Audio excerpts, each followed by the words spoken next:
Welcome to Your Hero Academia by Fangirl48 on AO3. Chapter 15 1B. Aizawa walked into 1A, noticing the heavy atmosphere. Alright, the underground hero said to his students, placing his folder on the podium and looking out at everyone, wanting nothing more than to curl up into his prized sleeping bag. Let's start today's lesson. I'll begin with attendance. When you hear your name, call out. Anyone I don't hear gets marked absent. Uraraka immediately raised her hand. Sir, what about Midoriya? Midoriya will be spending the first half of the day with 1B for their quat, Aizawa explained, wondering if Vlad was prepared for someone like Izuku. After he... Boom! Midoriya! Came a loud yell as someone crackling ran past the classroom door. They didn't have to push the button. The student/teacher voice yelled back. I didn't force them. Get back here, you brat! There was a slight shake at the door before Vlad King threw it open, glaring at Aizawa like the man had killed his dog. Your student is a menace, Aizawa. Why did I agree to take him today? Because that menace is also a brilliant quirk analyst.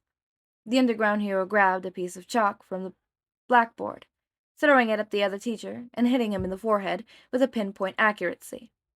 Now get out. I have a class to teach, and you have a problem child to catch. The blood user made another angry sound before slamming the door shut again. The PA system dinged a few seconds later as Principal Nezu's voice started talking. Attention, everyone. The principal's cheerful voice rang out. A smoke ban has been released into one of the first-year classrooms. Please disregard any alarms you hear unless the teacher tells you otherwise. If the smoke causes you any distress, we will be airing out the classroom. Please see our lovely school nurse recovery girl as soon as possible. That is it. The students of 1A were so quiet, you could have heard a pin drop. Sighing, Aizawa rubbed the back of his head. Like I said, Midoriya spending the morning with 1B. The underground hero repeated to the students. In the afternoon, he'll be visiting the other hero classes to introduce himself as a teacher. Any other questions?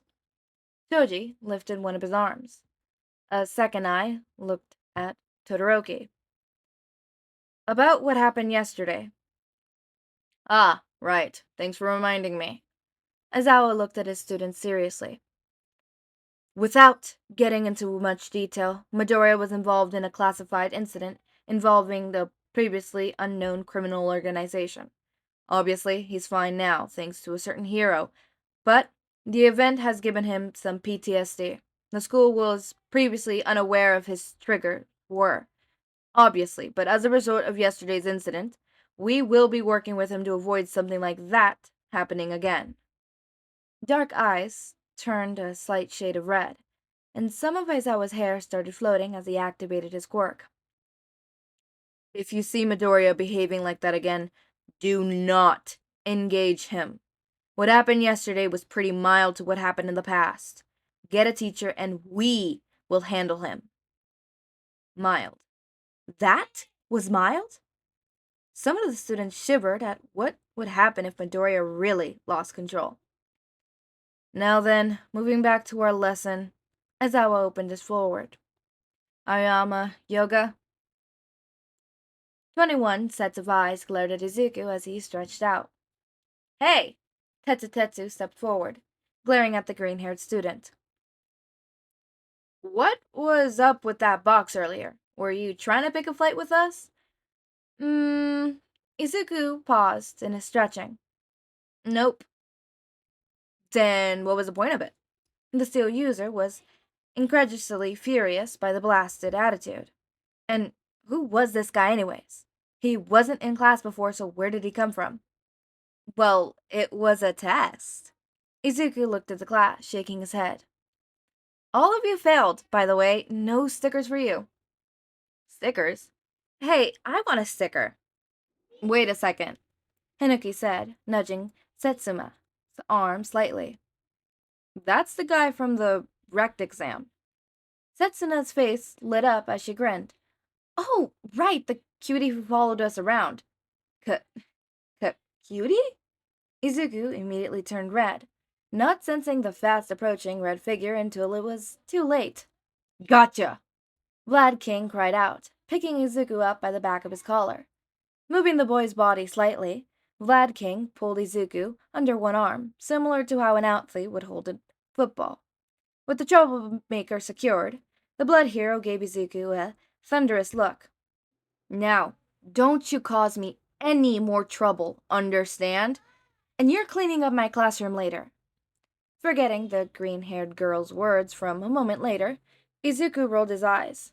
It'll be fine, the smoke will just disappear as long as the window remains open. No harm, no foul. May made sure of it. And I will be talking to Powerloader about his student after talking to Aizawa about you. Vlad hissed out before looking at his students. All right, everybody, line up. Today we'll be doing QAT, or Quirk Apprehension Test. As future heroes, you will need to know where the starting line is with your quirks. This test will give us an idea at what level you currently are at, and where we can improve. Sir? Keto raised her hand, pointing to Izuku. What about him? He's not a new classmate, is he? Nope, Izuku chirped out, giving a large wave to everyone. My name is Izuku Midoriya. I'm a teacher and a student, Vlad chimed in, who will be working with the hero courses. Mostly you guys in my class. Your class? Blue eyes narrowed in on Izuku. And what class is that? 1A.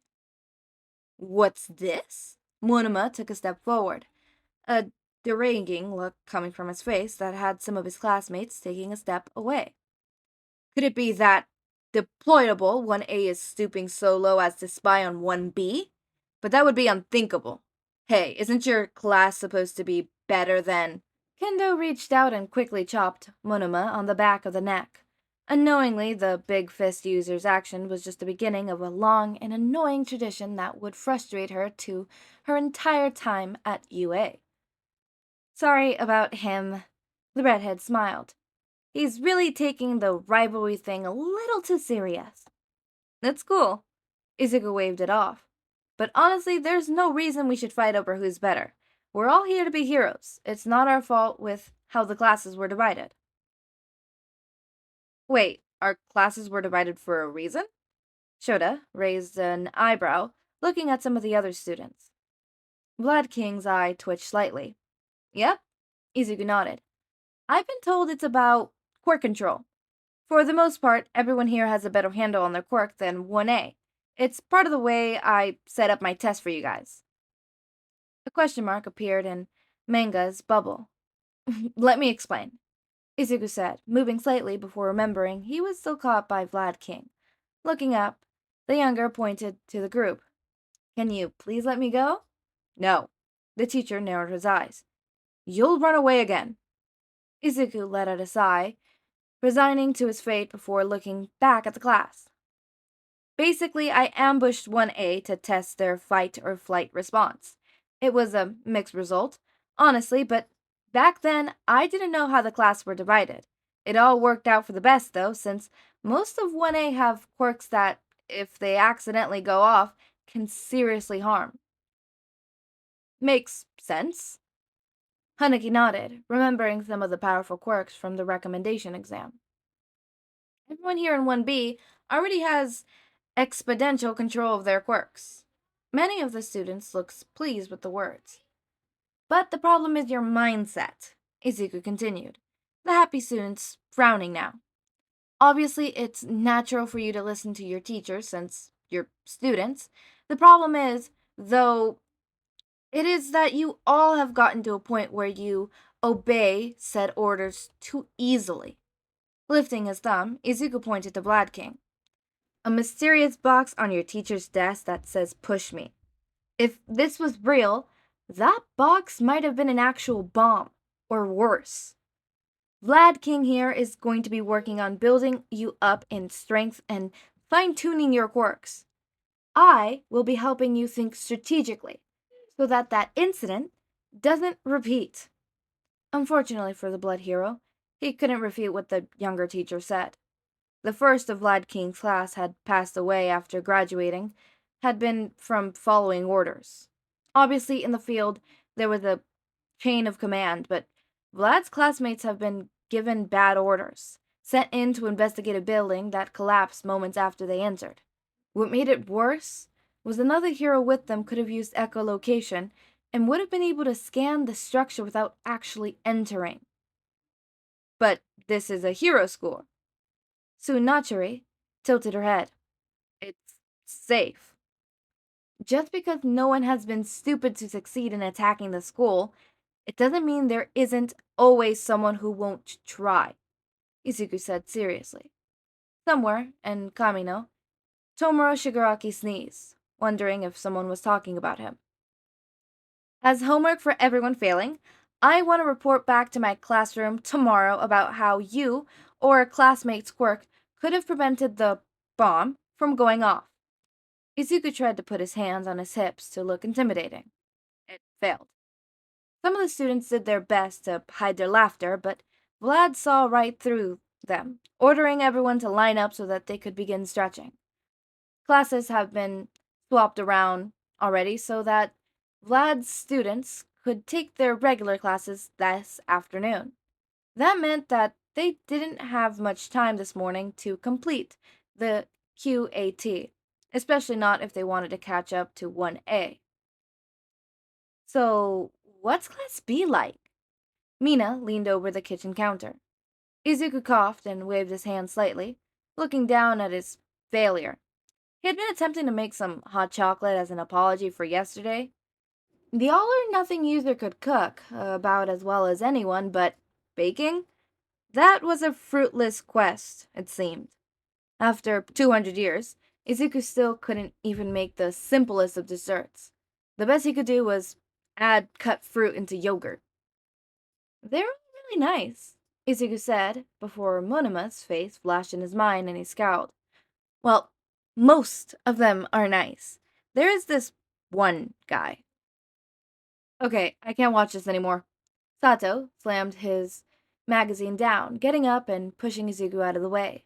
Luckily, most of the drink could have been saved as long as the others stayed away. Enough for everyone, right?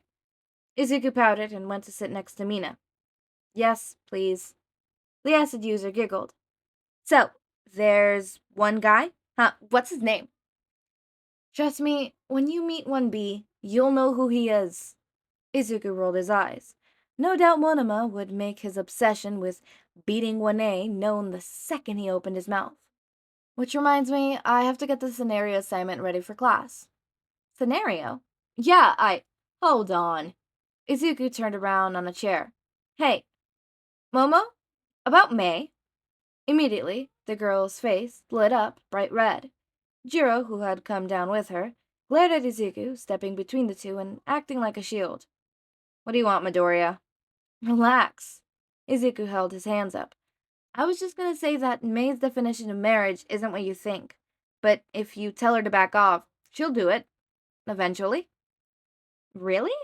Mina looked interested. Honestly, she liked the chaotic energy her fellow Pinkette brought. What does she think it is? Well, apparently when May's dad was alive, he had a wife, May's mom, and a work husband who he invented with. Izuku explained, remembering the conversation with Mrs. Hatsumi. Basically, the guy and May's dad were really close friends, but everyone joked that it was like they were married. May must have heard the story from someone, because she proposed to me a few weeks after we met. What? Yep, Izuku said, getting up and walking over to one of the cupboards, pulling out some mugs for Sato. I'm officially her business partner, and work husband? I'm not all of the great at inventing, but May said that's okay. I can help her with ideas for her babies and be the face of the company. Izuku took his hand and made a square around his face, as though imitating a picture frame. So basically, she wants Yarayozu for her quirk. Jiro scowled. 50-50. Izuku handed a freshly made hot chocolate mug over to the musician. I bet May really loves what Momo's quirk can do. She's an inventor. It's in her nature to want to create things. But she most likely figured out that you have to be a brilliant mind to remember everything when using your quirk. Plus, I don't think you should look a gift horse in the mouth. What? The girl said, tilting her head and looking confused. And the rec exams? Izuku passed a new mug to Mina. The more you know about something, the easier you can make it with your quirk. If you teamed with May, I bet she could show you how things come together in more complicated designs. Now, Yaozu looked interested. For example, the cannon you made, it's a great weapon, definitely, and gives the element of surprise in a battle, but it's kind of simple. The ponytailed girl's face dropped. Seeing this, Jiro frowned and hissed. Watched it, Midoriya. Hang on, let me finish. Now, imagine if you worked with an inventor, someone who could build things in their sleep and can teach you that. Your cannon could easily become a grappling gun to scale buildings. Izuku looked at Jiro, who was twirling her jacket around, or a machine that could amplify, say, Jiro's quirk. Mina perked up suddenly. The acid user wondered if May could make her something to help with storing some of her excess acid. Ayamama wouldn't stop glaring at her from the holes in his cape. Izuku put a new mug on a carry tray, thanking Sato. May's brilliant, no doubt, but she's single-minded when it comes to her babies. So before you say no to her, consider all you can learn from May if you work together. Leaving the group, Izuku walked towards the elevator as the students began to talk amongst themselves. Izuku had seen a few already, doodling in notebooks when he returned to the dormitory. But after her marriage proposal, many seemed hesitant to approach May alone. The all-or-nothing user hoped that was just a temporary thing. After reviewing the tapes, May could help a few of the students. Some insulated in their clothing here, maybe a waterproof radio there, and the kid would become forces of nature in battle.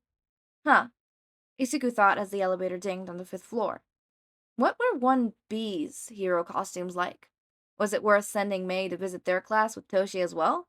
Or should Izuku respect their classroom boundaries and just give them May's name and tell them to seek her out for any support items? Those were questions for later. Right now, Izuku had a bigger problem to worry about. Taking a deep breath, the green-haired male reached out and knocked at the door. The entrance cracked open a few minutes later, and gray eyes looked at Izuku. What do you want? Todoroki demanded. Peace offering? Izuku lifted the tray, showing the hot chocolate. I think I owe you an explanation. I don't need it, Todoroki said, going to close the door. Izuku anticipated this and stuck his foot out, stopping the other. Please? Against his better judgment, Todoroki opened the door, letting the other inside. Izuku couldn't help but look surprised. The once standard dorm room had been transformed into a traditional Japanese setting. How? Izuku looked around the room. There were even sliding doors. What about the bathroom? Had it been modified as well? Was there a small traditional soaking tub? When? My sister helped me on moving day. Todoroki shrugged, going over and sitting on the floor. We asked my brother if he had any stuff left over when he did his apartment, so it didn't take us long to finish. I see. Izuku chuckled, wondering if this was a Todoroki tradition. Sitting down, he placed a tray between the two. So, about what happened? You don't need to explain. The dual-colored boy interrupted, shaking his head and looking at the drinks, curiously. Why was it brown? Aizawa-sensei explained to us about what happened. Izuku raised an eyebrow. He did? I'm sure it was a broad strokes. Todoroki lifted the mug, sipping the hot chocolate and taking small slips, pleasantly surprised by the sweet taste. You don't need to tell me the specifics. Actually, I think I do, Izuku sighed. You fight mostly with your ice. If we were ever to team up, it would hinder your fighting style. Todoroki took another sip of the drink. Well, I guess you could call them villains? They kidnapped me, Izuku began, making Todoroki halt and look at him thoughtfully. This was honestly not what he was expecting. They trapped me in this really cold place. I mean, I felt like I was frozen forever. But the heroes rescued you? Todoroki said, causing Izuku to shake his head. They didn't. Actually, I got lucky and was able to escape, Izuku explained, still having no idea how he had been set free, but thankful nonetheless. A hero found me wandering around and took me into the police. From there, UA was connected, and well, things happened from there. What about your family? Todoroki asked. It's complicated with my family. Izuku leaned back, looking at the ceiling. We're trying to work things out. Todoroki knew all about a complicated family. It had been 10 years since he last saw his mother, and unless he found a way to get rid of Endeavor's side permanently, Shota doubted he ever would. Anyways, that's my story. Izuku shrugged, standing up and brushing himself off.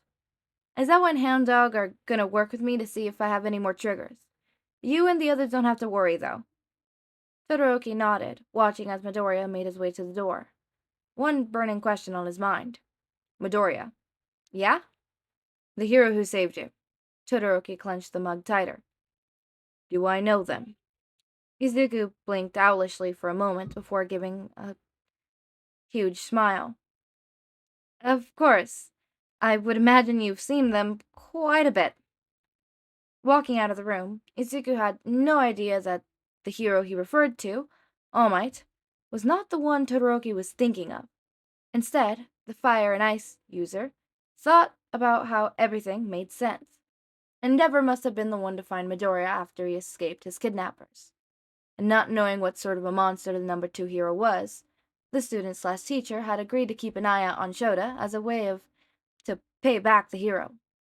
How long into Midoriya was insisting Shoto to use his fire. And Shoto, sometimes that child's left side is unbearable to me. Gasping, Shoto felt the mug slip from his hand, his hands coming to clutch his scar. No! Shoto couldn't use Endeavor's fire. It was too dangerous, and fire hurt people. But the way Midoriya had reacted to the ice, surely his mother's ice couldn't be dangerous as well. Could it? Ignoring the liquid seeping into the mats, Shoto pulled out a laptop Fujimi had bought him, her way of congratulating her youngest brother from getting into high school. Opening up one of the icons, Shoto began writing to his sister, an email. Fujimi, is ice just as dangerous as fire? I called it. Izuku has PTSD. I called it. I hit the nail on that one.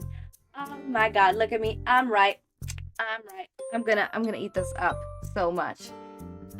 Also, Class 1B, that was very interesting. I I love that.